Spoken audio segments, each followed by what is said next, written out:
Hello everyone, I hope the last chapter is clear.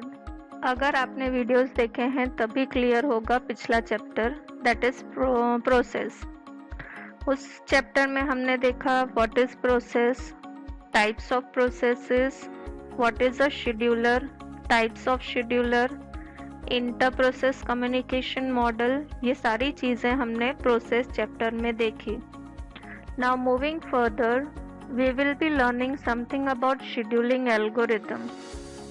अब मैंने कहा था कि ऑपरेटिंग सिस्टम में हमेशा ऐसा नहीं होता है कि सिर्फ एक ही प्रोसेस हो। There might be n number of processes in your PC, but at a time the processor entertains only one process, यानी प्रोसेसर के पास सिर्फ एक ही प्रोसेस एग्जीक्यूशन कर सकता है, लेकिन सिस्टम के अंदर बहुत सारे प्रोसेसेस होते हैं। कौन सा प्रोसेस प्रोसेसर के पास जाएगा, किसको चांस मिलेगा अपना काम खत्म करने के लिए, दैट इज कॉल्ड शेड्यूलिंग। और ये शेड्यूलिंग के लिए आपका सिस्टम बहुत सारे एल्गोरिदम्स यूज़ करता है, तो वही एल्गोरिदम्स अब हम इस चैप्टर में देखेंगे। So what is scheduling? तो शेड्यूलिंग एक्चुअली में है क्या? CPU scheduling is a process of determining which process will execute and which process will wait। कौन सा प्रोसेस प्रोसेसर के पास जाएगा एंड कौन सा वाला प्रोसेस वेट करेगा अपना चांस आने के लिए, उसको क्या कहा जाता है? शेड्यूलिंग कहा जाता है। एंड शेड्यूलिंग का काम एक्चुअली प्रोसेसर को प्रोसेस देंगे वो काम कौन करता है? शेड्यूलर करता है, बट उसमें भी स्पेसिफिकली शॉर्ट टर्म शेड्यूलर वो काम करता है। So short term scheduler selects the processes in the ready queue and allocates them to the CPU। long term scheduler, short term scheduler and mid term scheduler। long term scheduler का काम क्या है? it is used to select the processes from the hard disk and bring to the main memory। Short term scheduler का काम क्या है? It is used to select the processes from the main memory. Okay, main memory में आ गए हैं processes, उनमें से कौन सा प्रोसेस प्रोसेसर के पास जाएगा उसका सिलेक्शन का काम कौन करता है? शॉर्ट टर्म शेड्यूलर करता है। एंड मिड टर्म शेड्यूलर क्या करता है? Mid term scheduler context switching करता है। Okay, now scheduling can be, आपकी जो शेड्यूलिंग का टास्क है कौन सा प्रोसेस प्रोसेसर के पास जाएगा या सीपीयू के पास जाएगा, उसमें दो टाइप्स की शेड्यूलिंग हो सकती है, non preemptive scheduling and pre-emptive scheduling. अब हम देखेंगे ये दोनों शेड्यूलिंग के बीच में डिफरेंस क्या है। सो नॉन प्रीएम्प्टिव शेड्यूलिंग का मतलब है कि अगर आपका प्रोसेस प्रोसेसर के पास गया है, अपना काम एग्जीक्यूशन का स्टार्ट कर दिया है, तो वो प्रोसेस प्रोसेसर को नहीं छोड़ेगा अनलेस एंड अनटिल उसको अपने आप से वेट करना है कोई इनपुट आउटपुट लेने के लिए, या फिर उसने अपना काम फिनिश कर लिया है, तभी प्रोसेस प्रोसेसर को छोड़ेगा। Then this type of scheduling is called non preemptive scheduling. Non preempt यानी अपनी मर्जी से ही सीपीयू को वो लीव करेगा, उससे पहले वो उसको सीपीयू को देने वाला नहीं है। एंड प्रीएम्प्टिव उसका टोटल अपोजिट है।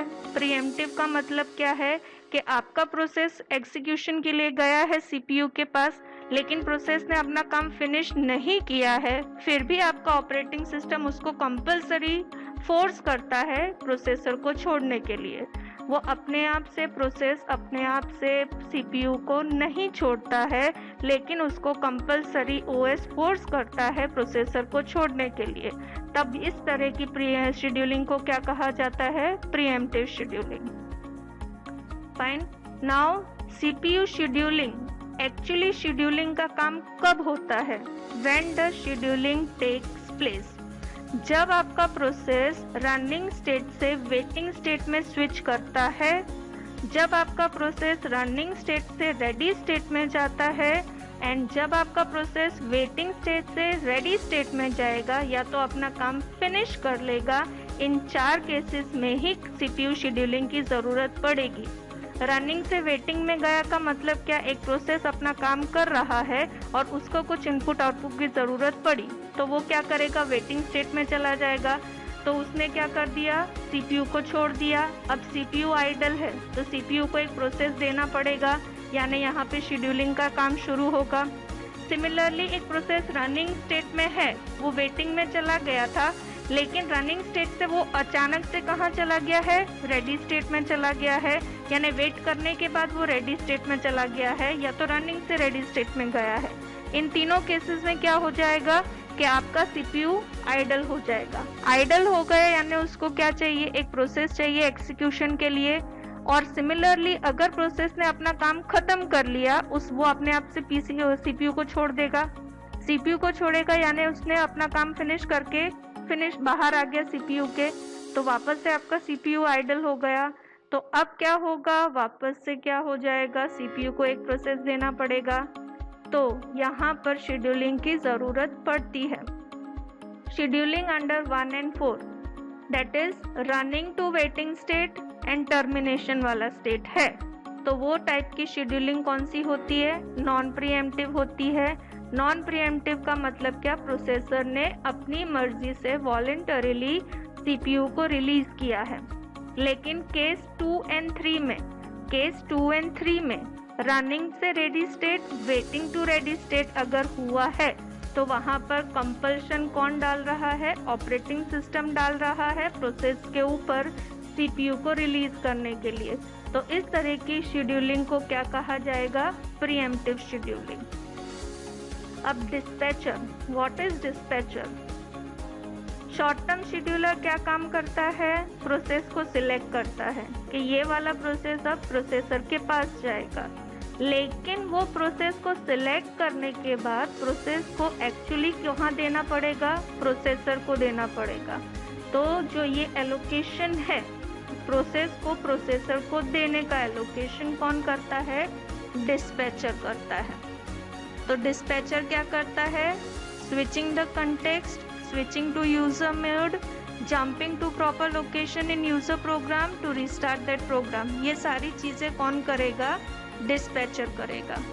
एंड डिस्पैच लेटेंसी का मतलब क्या है, time taken for the dispatcher to stop one process and start another process running. ये क्या होता है, डिस्पैच लेटेंसी, टाइम डिफरेंस, एक प्रोसेस को स्टॉप करने का एंड दूसरे प्रोसेस को स्टार्ट करने का जो टाइम होता है that is called dispatch latency.